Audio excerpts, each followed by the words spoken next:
7월 셋째 주간입니다. 장마입니다. 비가 많이 오네요. 지난주 목요일은 제헌절이었습니다.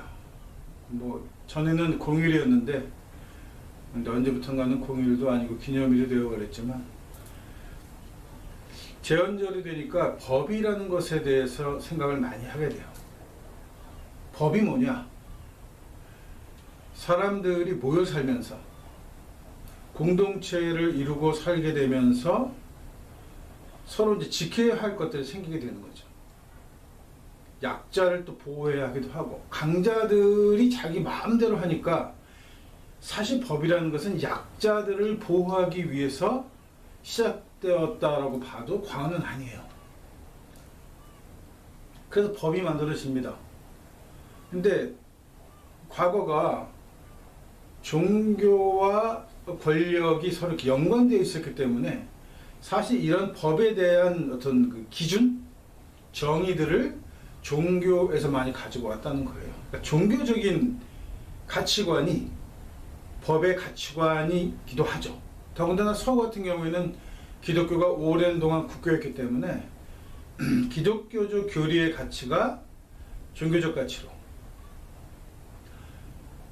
그래서 이게 법관이라는 것이 어떻게 보면 사실은 역사적으로 꾸준히 권력의 지배를 받으면서 권력가들에게 아부하는 역할을 해왔단 말이죠. 법이라는 게 정의를 위해서, 사실 아까 약자를 위해서 만들어진 게 법이라고 얘기했는데 그렇게 작동되지 않아요. 잘 권력자들의 통치 수단으로 법이 존재하는 겁니다. 왜? 종교가 사람들 위해 군림하고 모든 것을 신에게 향하도록, 신을 향하도록, 그리고 신에게 모든 것을 헌납하도록, 신에게 모든 것을 봉사하도록 만들어지는 것이 교리니까, 법도 마찬가지로 권력가들에게 모든 것에 편의를 주고 예를 들어서 통제할 수 있게 하고 이런 것들을 정당화시켜주는 게 법으로 작동했다는 거예요. 그러다 이게 시민사회가 되면서 사실 공식적으로는 자본주의 사회죠. 그러니까 태어나면서부터 왕족이나 귀족이 아닌 사람들, 자본으로 귀족과 왕족 같은 권위를 누리고 싶었던 사람들이 등장해서 이들이 주 세력이 되면서 이제 법이 자본가들과 권력가들 사이에서 저울질하는 역할을 한 거예요. 그러니까 서양 애들 법의 여신 같은 거 눈 가리고 저울 들고 천칭이죠. 저울을 들고 이 간음하는 것 자체가 한쪽은 기득권이었던 귀족들, 왕족들이고 단 한쪽에 누가 있냐는 거죠. 여기 서민이 있습니까? 아니에요. 자본가들이 있는 거예요. 서서히 왕족 시대가 몰락하면서 이 자본가들은 귀족과 왕족들 자리로 들어가게 되고, 이 자리, 자본가들이 있었던 자리에 이제 국민들이, 서민들이, 민초들이 그 자리를 차지하게 됩니다.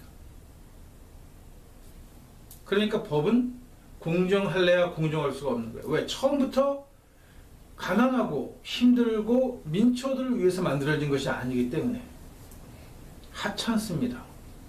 국민을 하찮게 생각해요. 소모품으로 생각한다고 그래요. 왜? 종교가 교인들을 소모품으로 생각하니까.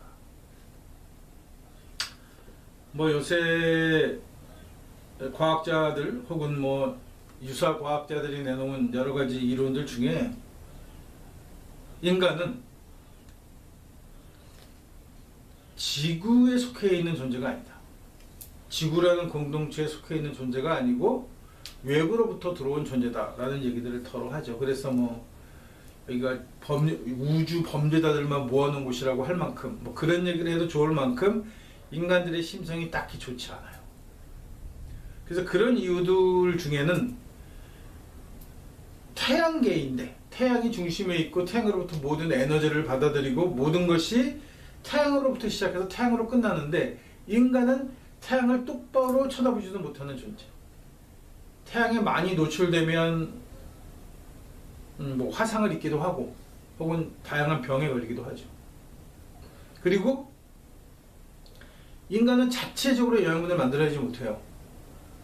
그래서 끊임없이 외부로부터 무언가를 빼앗아 섭취할 수 있게끔 그렇게 만들어진 존재가 인간이라는 거죠. 그래서 지구 생태계를 본다면 인간은 외계에서 온 존재다.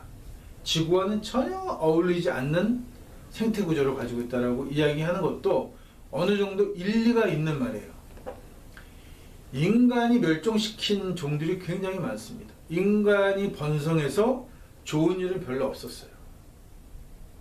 근데 인간들은 모든 걸 다 자기 중심적으로 해석한단 말이에요. 왜? 종교가 신 중심적으로 해석해요. 모든 게 다 신의 뜻입니다. 신의 뜻이 아니면 머리카락 하늘도 빠지지 않아요. 그러면 잘못되는 일들에 대해서는 신에게 항의할 수 있죠.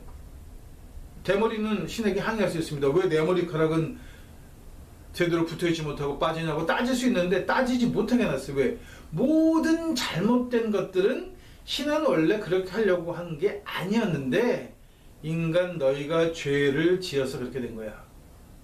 이게 전형적인 기독교의 교리인 거죠. 이 기독교의 교리가 문제가 되는 이유는 서구가 세계 중심이 되어버렸기 때문이에요.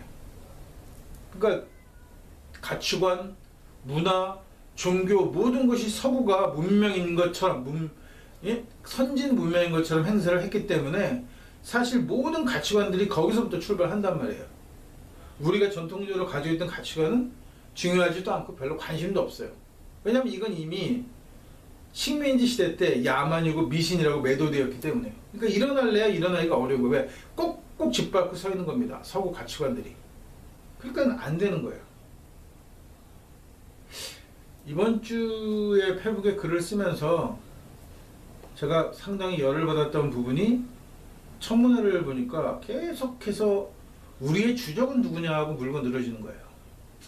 그러니까 이게 북한과를 우리가 같은 민족으로 생각하고 서로 협조하고 통일을 위해서 가는 것이 자기네들 이익에 맞지 않는 집단들이 적으로 만들고 싶은 거죠.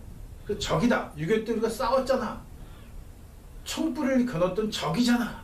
빨갱이잖아. 이러면서 주적이 어디냐고 물어보는 것. 마치 뭐 누구 개새끼라고 해봐. 그거 못하면은 뭐가 문제가 있는 것이 그렇게 매도하듯이 주적이 누구냐고 자꾸 물어보는 거예요.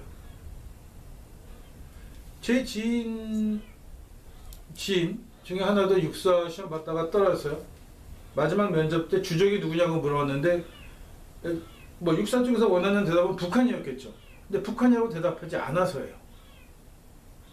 그러면 대한민국의 주적은 누굽니까?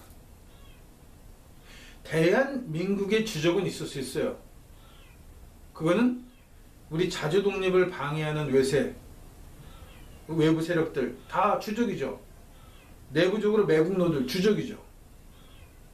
그러면 우리가 이런 질문을 받을 때 빨갱이다, 북한이다 라는 것을 이미 정해놓고 물어보는 거잖아요. 누가 주적이냐고 물어볼 때. 그러면 군대에게 물어볼 때는 군대가 너희가 총불을 겨눠야 되는 게 누구냐? 그 주적이 누구냐? 이게 굉장히 중요하니까 주적이 누구냐는 질문을 하는 건데 이 주적은 현 상황에서 전시작전권을 가지고 있는 한국 군대의 상황에서는 주적은 우리가 정하지 못합니다. 작전권을 가지고 있는 양키가 정하는 거죠. 걔네가 너희들 적은 누구야? 거기를 공격해, 뺏어, 죽여 라고 얘기하면 그렇게 할 수밖에 없는 구조를 갖고 있는 거예요. 우리가. 양키들이 누구가 니네 주적이라고 결정을 해주면 그게 주적이 되는 거예요. 근데 현재로서는 지금 북한이 주적인 것처럼 하고 있지만 실질적으로 양키들은 북한에 별로 관심도 없어. 지금 최대 관심사는 중국입니다. 그러니까 중국이 주적이야 하고 만약에 대만과의 분쟁이 일어났을 때 한국은 작전권을 갖고 있지 않고 동맹이기 때문에 그 전쟁에 참여를 해야 되는데 우리는 중국의 총을 겨눠야 한다는 말이죠. 중국이 우리의 주적이냐? 여러 가지 면에서 저는 별반 좋아하지 않는 나라이긴 하지만 주적이라고 하기에는 많은 문제점을 갖고 있죠. 경제적으로 도움을 받아야 하는 뭐 처지이기도 하고 협조해야 되는 처지이기도 하고 러시아도 마찬가지죠. 우리가 국경 굉장히 가까운 국경 만약 통일이 된다면 직접 국경을 맞대고 무역을 하고 교류해야 되는 집단인데 여기를 주적으로 살면 고립될 수밖에 없는 거잖아요. 한국은. 근데 거기하고 전쟁을 해버리고 나면, 우리가 전쟁에 거기에 끌려들어가서 싸움을 해버리고 나면 뭐 완벽한 주적이 되는 겁니다. 서로 간에. 그러니까 우리 의사가 아니에요. 우리가 전시작전권, 전쟁이 터졌을 때 군사 행동을 할 수 있는 모든 권리를 양키들이 갖고 있기 때문에 생기는 문제인 거죠. 우리는 이미 베트남전에도 참전을 했고 레바논에도 파병을 했습니다. 근데 레바논에는 우리가 중동지휘병에 파병을 할 때는 평화유지군이라 해서 비전투군, 전투를 하지 않는 지원부대를 중심으로 보냈죠. 왜냐하면 굳이 전투에 참여해서 싸울 이유가 없기 때문에, 거기가 우리가 가서 싸우는 상대도 우리 입장에서는 적이라고 볼 수 없기 때문에, 미국한테 적이겠죠. 양키들한테는. 그렇지만 우리한테는 그게 적이 아닐 수도 있기 때문에 그 지원하는 부대만 보내는 거죠. 이해해달라는 겁니다. 상대방한테. 우리가 작전권을 갖고 있는 나라가 아니기 때문에.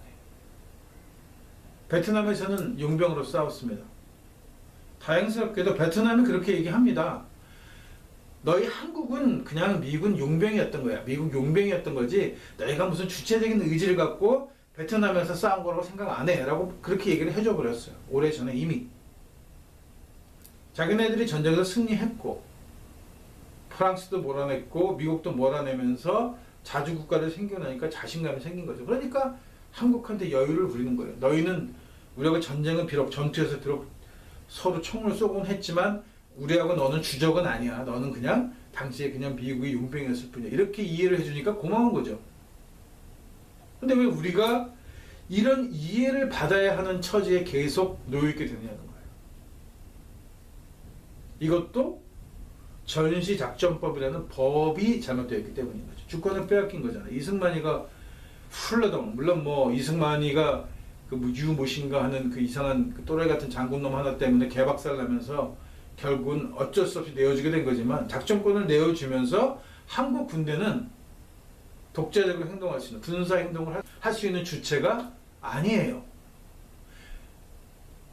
평시 작전권을 가져오긴 했는데 이게 비상사태를 선언하게 되면 전시작전권 체제로 운영이 돼요.